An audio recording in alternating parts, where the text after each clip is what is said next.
Los que ven son los responsables de los partidos del Ayuntamiento de Pamplona, que mañana se verán las caras en el debate Pamplona Decide, organizado por esta casa. Hoy tocaba elegir turnos de inicio y cierre de cada bloque. Mañana, como decimos, a las 10, hora y media para escucharlos.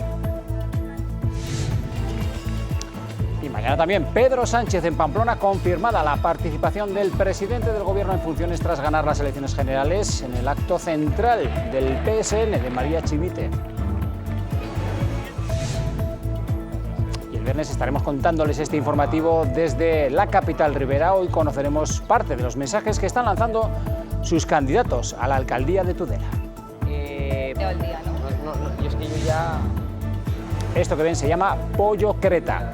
Es un pincho de croqueta que simula una bolsa de cocaína y que no ha dejado indiferente a nadie. Una llamativa propuesta de un restaurante pamplonés que se presentó a concurso con la idea de llamar la atención sobre el consumo de drogas.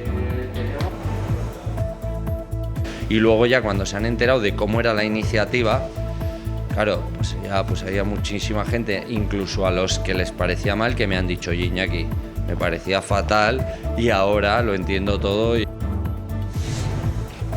dos carreras a finales de julio conforman la primera edición de la Clásica Féminas de Navarra 2019, a la que asistirán las mejores ciclistas del mundo. Más tarde, en noviembre, Pamplona acogerá a 4.000 gimnastas participantes en los campeonatos nacional base de conjuntos, Copa base individual y tercera fase de Copa de España de conjuntos de gimnasia rítmica.